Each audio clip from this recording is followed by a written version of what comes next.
All right, so get this. We're going deep into Canadian payroll today. We've got all these official government guides, and honestly, it's way more interesting than you'd think. If you think you know payroll, just wait. There are some real surprises. You know what's really cool about this? It's not just about the numbers, it's about the people. We're talking about volunteer firefighters, barbers, even circus performers.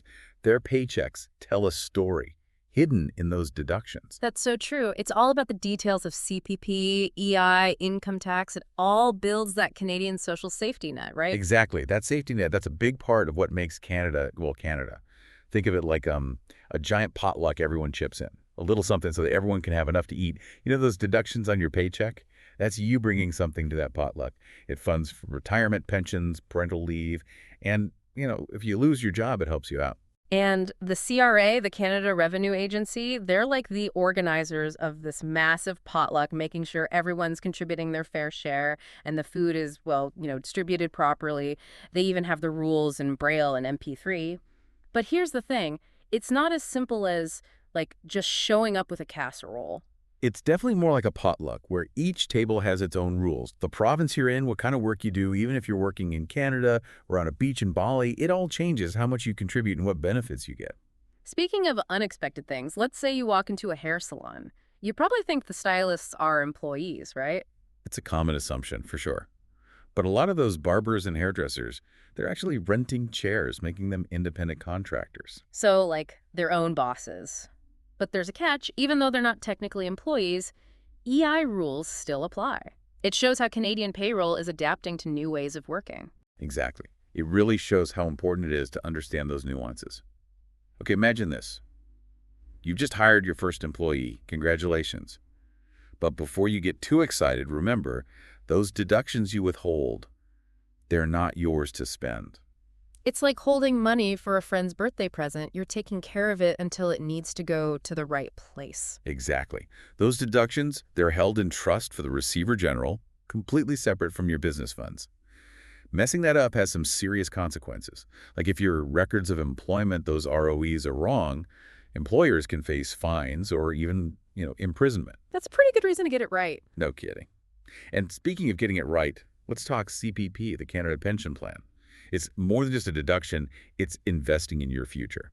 So CPP is kind of like a savings account for retirement, but instead of putting money in a bank, you're putting into a big national pool that pays pensions when you reach a certain age, right? Right. It is.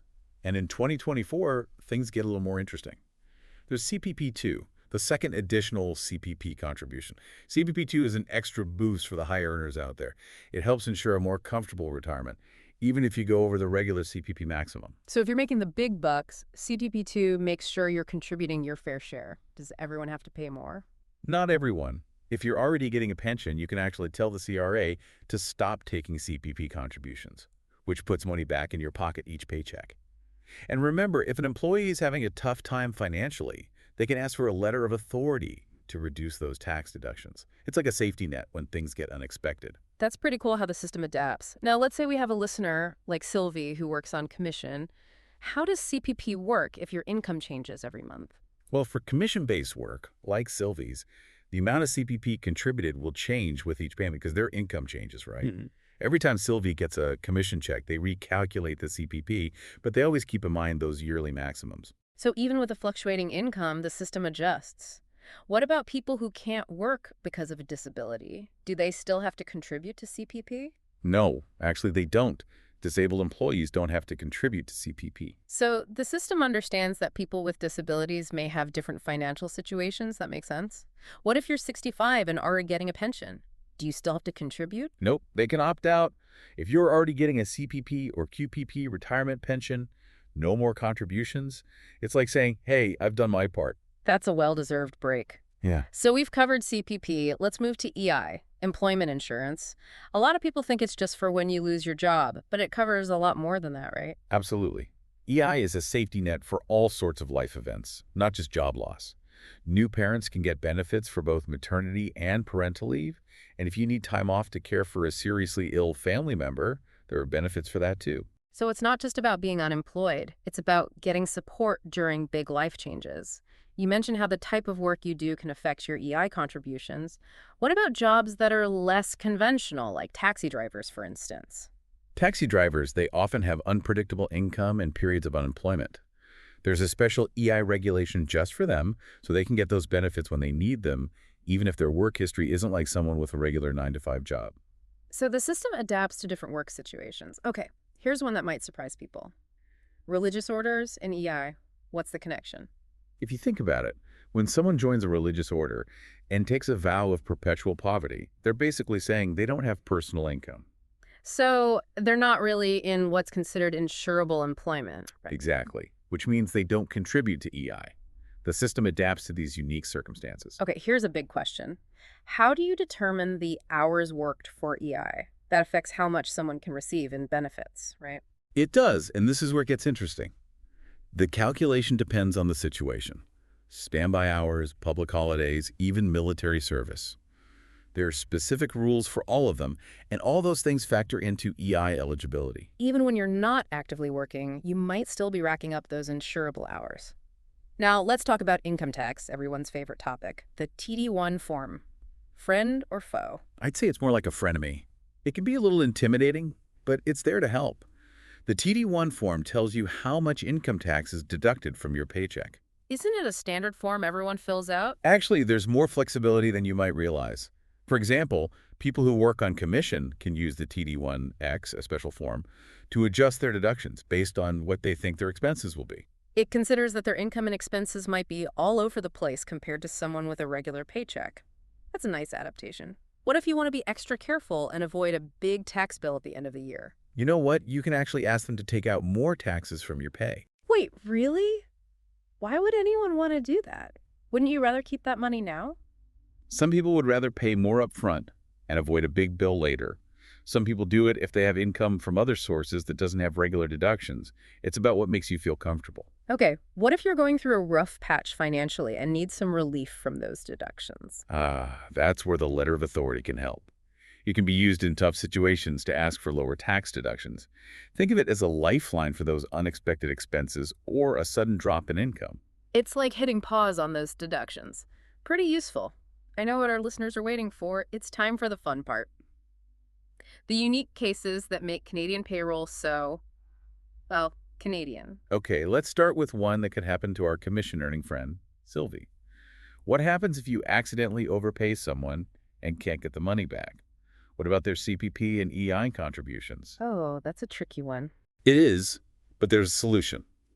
You've got to show the total contributions deducted and the correct earnings on the employee's T4 slip.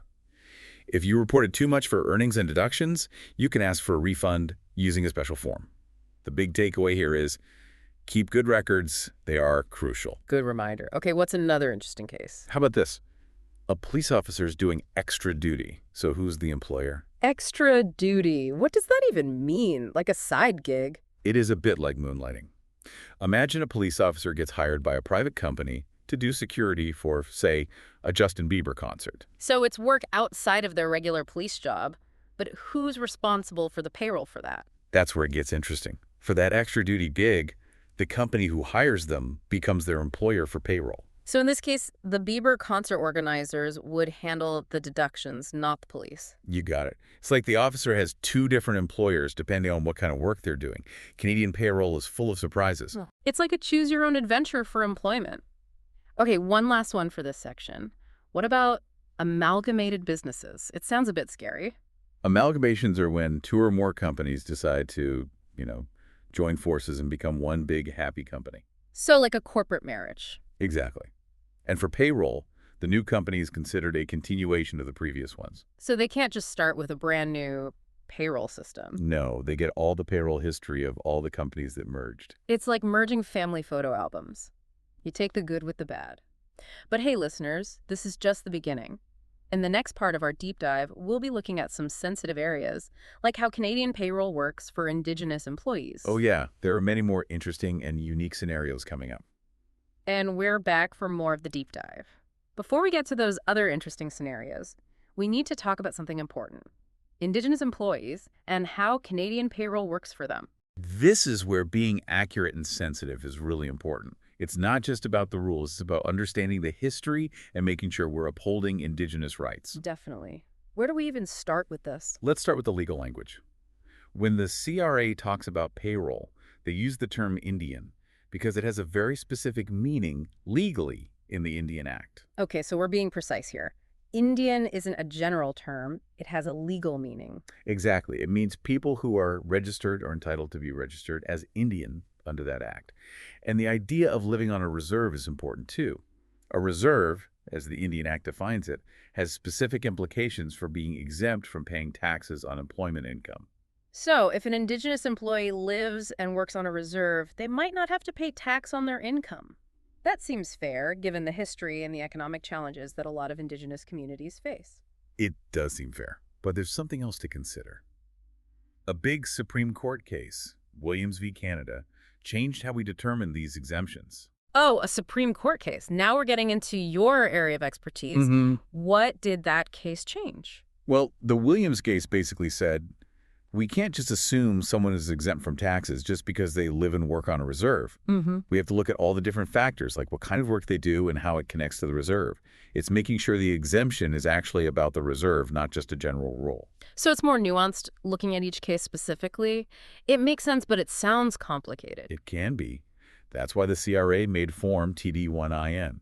It helps employers and Indigenous employees figure out if an exemption applies. Open communication is so important here, making sure everyone understands what the rules are. It's like having a map for a complicated maze. Okay, let's move on to the final part of the payroll process. Remittance. We've talked about calculating the deductions, but what about actually getting that money to the CRA? Remittance is like the big finale of the payroll show. It's making sure those deductions get where they need to be, on time, and in the right way. And there are different deadlines, right? Depending on how big your business is. You got it. Your remitter type tells you when you have to pay. The CRA, they look at your average monthly withholding amount, that's the AMWA, from 2 years ago to figure out your remittance schedule. It's kind of like they're predicting your future remittance needs. They look at your past behavior. Like if you've been good and paid on time, you get a more relaxed schedule. That's the idea. So let's say your AMWA was less than $25,000. You're a regular remitter. You send in your deductions by the 15th of the month after you make those deductions. Simple. That sounds manageable. What if you have a smaller business and the remittances are pretty consistent? Can you make it even easier? For sure. You can choose quarterly remitting. That means you only send payments every 3 months. That sounds amazing for small business owners who already have so much paperwork. But I'm sure there are some rules, right? Well, your AMWA has to be under $3,000, and you can't have any late payments or filings, like getting a reward for good behavior. It's a privilege, Yeah. not a right. What about the bigger businesses with larger payrolls? They must be sending in money all the time. Those are the accelerated remitters. They have much tighter deadlines. More money, more pressure. I guess you could say that if your AMWA is between $25,000 and $100,000, you're threshold 1. You usually have to pay twice a month. Twice a month. Wow. What if your payroll is even bigger? If your AMWA is over $100,000, you're threshold 2, and it gets even faster. You have to send the deductions within 3 working days after the end of certain pay periods, and you can't even mail a check. You have to do it electronically or in person at a bank. That's a lot to keep track of. Yeah. We've been talking about the AMWA calculation. Are there any tricks our listeners should watch out for? Oh, there are always things hidden in the fine print. Did you know, for example, that the way your business is structured can change your AMWA calculation? If you're a sole proprietor or a partner, your personal income tax payments get included in that calculation. Seriously? So my personal taxes affect how often I have to send in payroll money for my business? Yep. It's kind of a strange thing. Like, your personal and business finances are connected in a way. Okay, I'm taking notes. What other things should we be careful about? Quarterly remitting sounds nice, but here's the catch. If you miss a payment or file a return late, you lose that privilege. Back to monthly payments. Consistency is key. Okay, what else? This is a big one. Even if you have no remittances for a certain period, you still have to tell the CRA. Don't just be silent. It's better to let them know than to leave them wondering. Now, let's talk about those remittance forms. There's more than one, right? There are a few. For regular and quarterly remitters, there's Form PD7A. Pretty simple. But those accelerated remitters, they get a special booklet with the remittance vouchers every December. So they can send in their payments quickly. Exactly. And the CRA really wants businesses to use electronic payments, especially for larger amounts. Any payment over $10,000 has to be electronic now. Time to say goodbye to those big checks and hello to online banking. What are the options for electronic payments? Most banks and credit unions have systems set up for paying the CRA. It's as easy as paying your bills online. And if you want to automate it, there's pre-authorized debit, like setting your remittances on autopilot. And you can manage those pre-authorized payments online through the CRA's My Business Account portal, right? It's like having your own personal assistant for remittances. Exactly. Now let's tackle a question that comes up often. What if an employee works in a different province than where their employer is? That's pretty common now with so many people working remotely. How do you know which province's rules to follow? The key is to figure out where the employee actually reports for work. If they have a dedicated workspace in another province, like a home office, then you use the payroll deductions for that province. What if they're like a digital nomad working from different places all the time? You'd usually use the rules for the province where your business is located.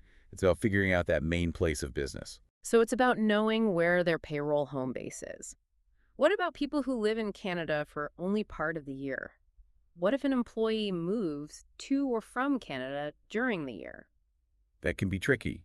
You have to determine their residency status for each part of the year and apply the right deductions, like splitting their employment into two parts, resident and non-resident. It's like they have two separate mini payroll stories within one big payroll story. Yes. And for the time they're not a resident, you use a different set of deduction tables. Keeping those two parts organized is important. Okay, before we get to the last part of our deep dive, I want to talk about something that's important for both employers and employees. How do you make sure you've deducted the right amounts for CPP and EI? Mistakes happen, and nobody wants trouble with the CRA. You're right. Checking those calculations is really important. What's the best way to double check those CTP and EI deductions? For CPP, there's a formula. It might seem complicated, but it's pretty easy once you get the hang of it. Okay, tell me more. You take the employee's total pensionable earnings for the year, and you subtract the basic exemption amount. Then you multiply that number by the number of months they worked that are considered pensionable, divide that by 12 for the months in a year, and finally, multiply that by the CPP contribution rate for the year, which is 5.95% in 2024. Wow, that's a lot of steps. But it's basically just making sure you did the calculations right, like working backward, right? Exactly. It's like making sure you didn't make a wrong turn somewhere. Yeah. And EI has a similar process. You multiply the employee's total insurable earnings for the year, make sure it's not more than the maximum for 2024, which is $63,200, and then you multiply that by the EI premium rate, which is 1.66% for most of Canada and 1.32% for Quebec. Two easy formulas to help you feel confident. So those formulas are like our safety net for making sure the numbers are right. You know, thinking about all this, it's amazing how many complex rules and systems affect our lives, even the ones we don't really think about.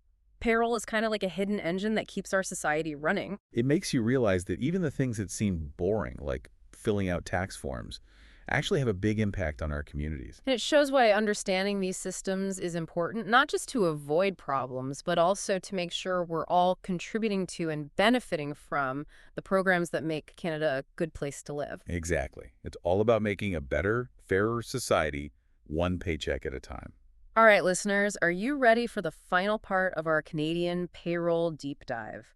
We're going to explore those unique situations that don't fit neatly into the categories we've talked about so far. Get ready. Things are about to get really interesting. Welcome back to our Canadian payroll deep dive. We're ready for more of those tricky situations, the ones that make you think, who even thought of that? Well, the CRA has thought of a lot, trust me. Ready for a situation that really blurs the lines? What about an employee who's always traveling for work, like a salesperson who's constantly flying around the world? Are they still considered a Canadian employee for payroll, even if they're rarely in the country? They're living the dream, but does that dream come with Canadian taxes? It all depends on where their main place of business is. If their home base, so to speak, is your Canadian establishment, even if they're only there for a few days a year, they're probably still considered a Canadian employee.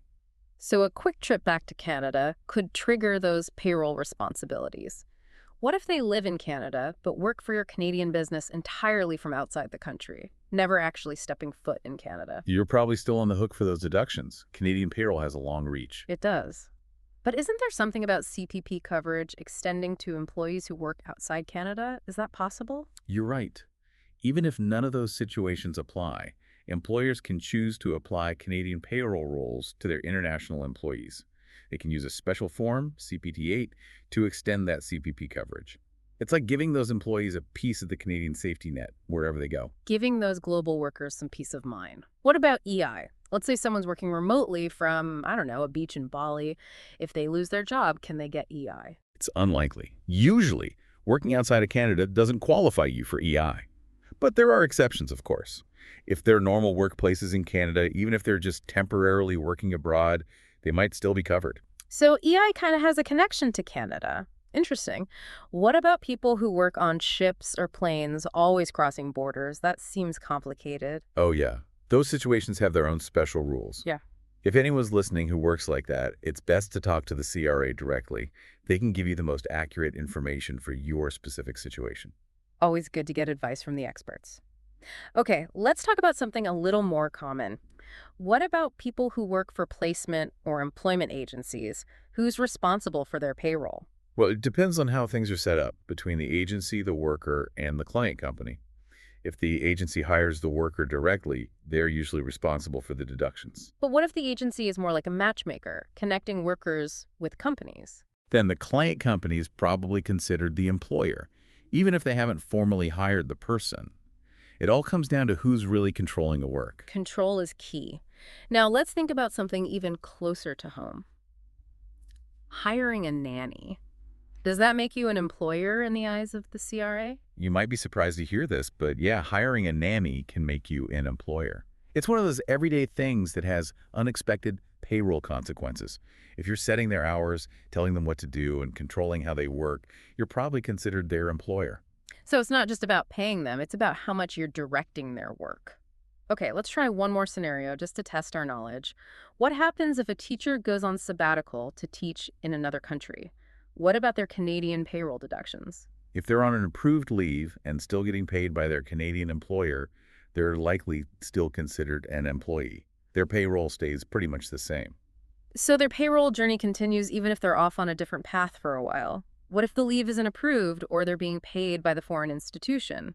That's when things get a bit more complicated. They might need to file extra forms or adjust their deductions.